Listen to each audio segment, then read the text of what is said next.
নমস্কার, আপনারা দেখছেন নজরে বাংলা অফিসিয়াল ইউটিউব চ্যানেল। সঙ্গে আমি প্রিন্স মণ্ডল। আমার এই পর্বের প্রতিবেদনের থাম্বনেল নিশ্চিতভাবে আপনারা ইতিমধ্যে লক্ষ্য করেছেন।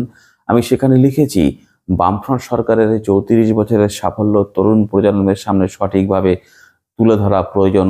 তার ঠিক নিচে ব্যবহার করেছি আমি এসএফআই এর একটি বড় মিছিলের ছবি ব্যবহার করেছি। আপনাদের মনে হতে পারে হঠাৎ করে এমন একটি বিষয় আমি কেন নির্বাচন করলাম আপনাদের সামনে তুলে ধরবার জন্যে। এই সম্পর্কে আমি আমার মতো করে ব্যাখ্যা দেওয়ার চেষ্টা করব। সম্পূর্ণ প্রতিবেদনটি দেখে আপনি আপনার মতামত প্রকাশ করবেন। আর আপনি আপনার মতামত প্রকাশ করলে পরবর্তীকালে প্রতিবেদন সঠিকভাবে তৈরি করতে আমি উৎসাহিত হব।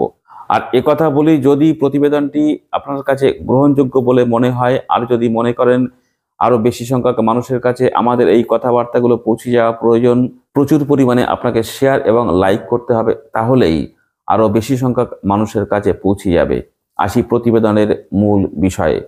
কেন এমন বিষয়টি বললাম আর কেন একথা বললাম যে তরুণ প্রজন্মের সামনে বামফ্রন্টের 34 বছরের সাফল্যটা তুলে ধরা প্রয়োজন।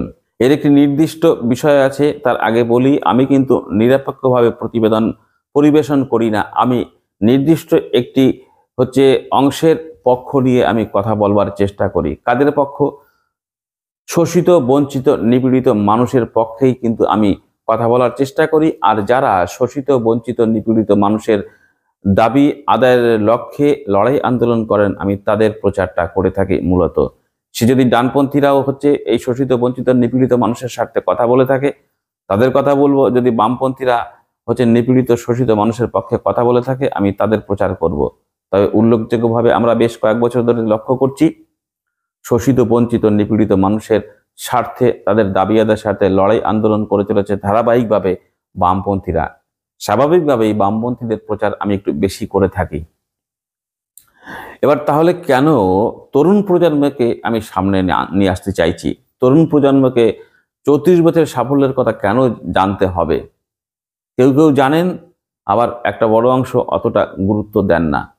দেখুন, এই মুহূর্তে যারা নতুন ভোটার, 2011 সালে ক্ষমতাচ্যুত হয়েছে বামফ্রন্ট, সেই সময় তাদের বয়স খুবই কম ছিল।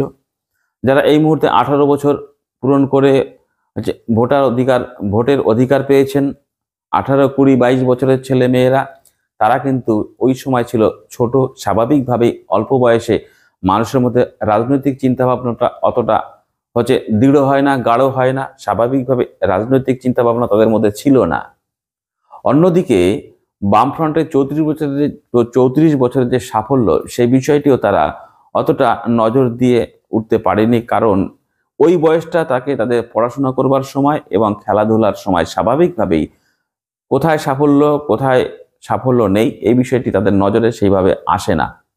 কিন্তু যখনই সে ভোটাধিকার প্রয়োগের অধিকার সে পাচ্ছে, তখনই সে রাজনীতির মধ্যে প্রবেশ করছে। জেনে অজেনে, বুঝে অবুঝে রাজনীতির মধ্যে তখন সে প্রবেশ করে দিল। একটি বিশেষ মতাদর্শের উপরে সে আস্থা রাখার চেষ্টা করে, আস্থা রেখে থাকে, এটাই স্বাভাবিক।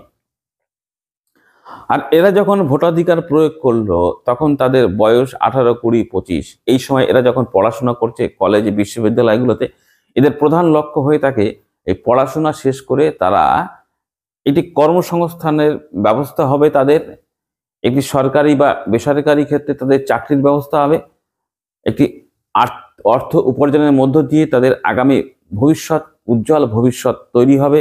সেই দিকে তারা এগোবেন। ঠিক সেইভাবে তার পরিবারের, ওই ছাত্রছাত্রীর পরিবারের লোকেরা একই চিন্তা ভাবনা করেন। এবং ওই ছাত্র বা ছাত্রী তিনি এটাও উপলব্ধি করতে শেখেন যে তার পরিবার, তার বাবা বা মা বা তার অভিভাবক তাকে কষ্ট করে অর্থ খরচ করে তাকে পড়াশোনা করাচ্ছেন। আগামী দিনে সেই ছাত্রছাত্রীটি একটি উজ্জ্বল ভবিষ্যৎ গঠন করে তার পরিবারকে দেখভাল করবে। এটাই থাকে অভিভাবকের লক্ষ্য এবং ছাত্রছাত্রীদের লক্ষ্য সেদিকেই থাকে। কিন্তু এই ছাত্রছাত্রীরা বেশ 2011 সালের পর থেকে লক্ষ্য করা যাচ্ছে ব্যাপকভাবে বঞ্চিত হচ্ছে এই তরুণ প্রজন্ম। যারা তরুণ থেকে সবে যুবকে পা দিয়েছে, যৌবনে পা দিয়েছে, তারা ভীষণভাবে বঞ্চিত হচ্ছে।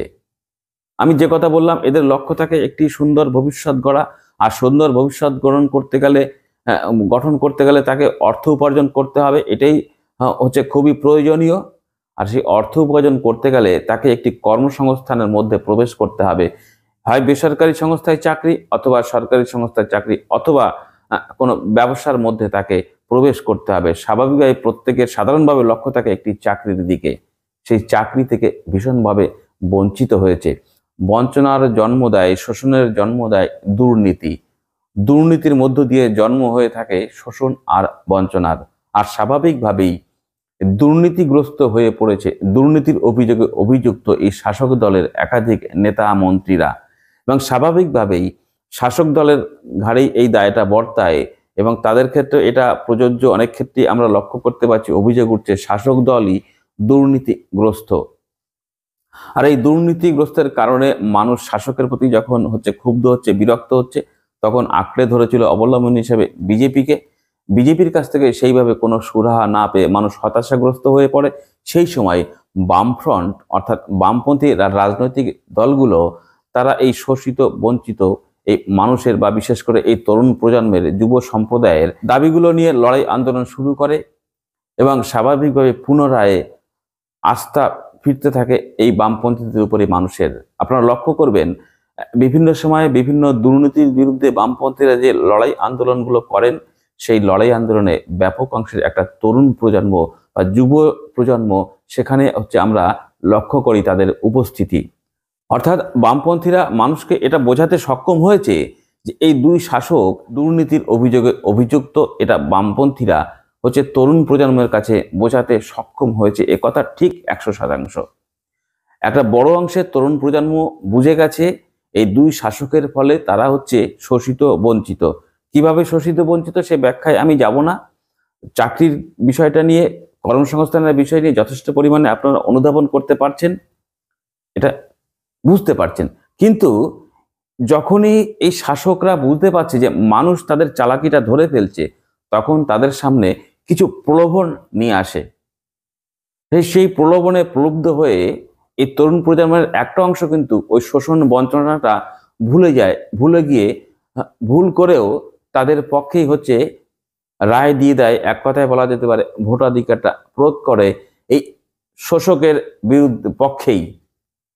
এটা না বুঝেই প্রয়োগ করে, ওই যে বিভ্রান্ত করা বা ওই যে শোষণ বঞ্চনাটা থেকে কিছু ভুলিয়ে দেওয়ার জন্য কিছু চমক তাদের সামনে তুলে ধরা, এইগুলোর মধ্যে বিভ্রান্তমূলক অবস্থার মধ্যে পড়ে গিয়েই কিন্তু এই তরুণ প্রজন্ম বা এই যুব সম্প্রদায় তারা কিন্তু এই শাসককে ভোট দিয়ে ফেলে। নতুন করে এসেছে অস্থায়ী কর্মী নিয়োগ।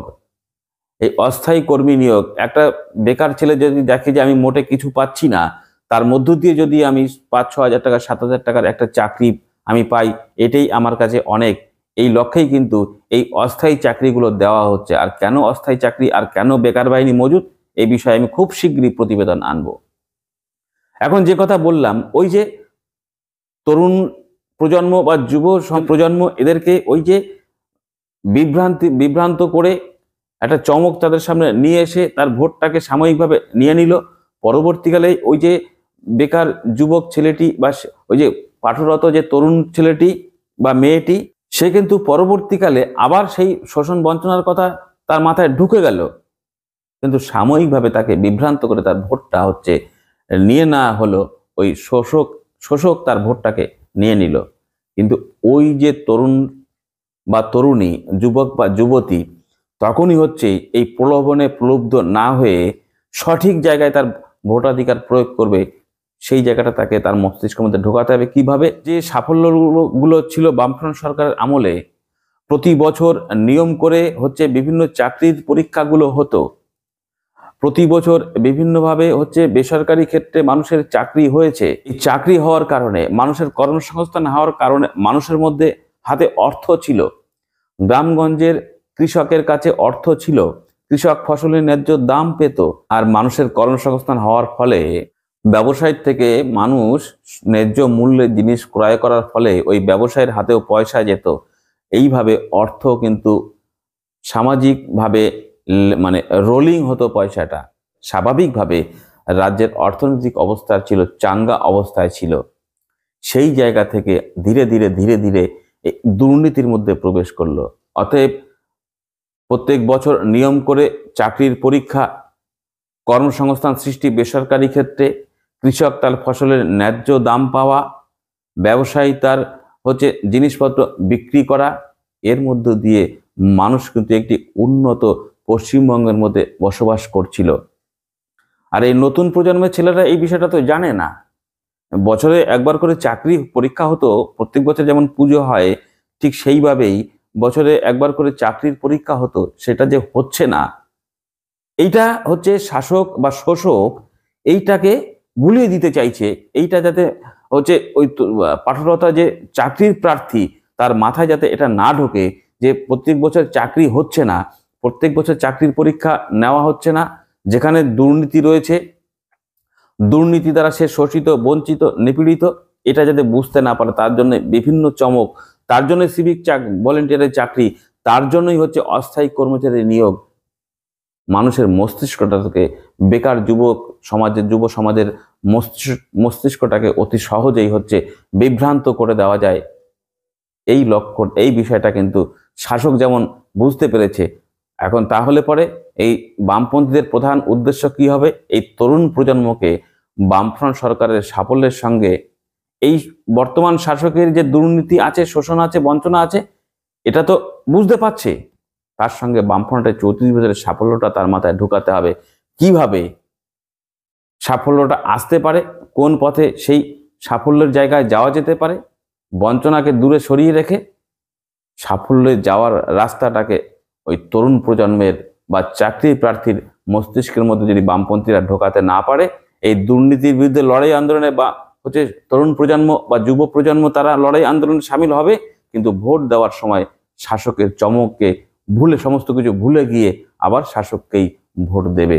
অতএব তরুণ প্রজন্মকে বামপন্থীদের পক্ষে ভোটমুখী করবার জন্যে একদিকে যেমন এই দুর্নীতিগুলো তাদের সামনে বেশি বেশি করে তুলে ধরতে হবে, অন্যদিকে বামফ্রন্ট সরকারের সাফল্যের খতিয়ানটাও মানুষের সামনে তুলে ধরতে হবে। এই আমার আলোচনার মূল বিষয়। যদি প্রতিবেদনটি আপনাদের কাছে গ্রহণযোগ্য বলে মনে হয়, আবার বলি, বেশি বেশি করে শেয়ার করুন এবং লাইক করুন, তাহলে আরো বেশি মানুষের কাছে পৌঁছে যাবে। দেখা হবে পরবর্তী আরেকটি প্রতিবেদনের সঙ্গে। ততক্ষণ ভালো থাকুন, সুস্থ থাকুন।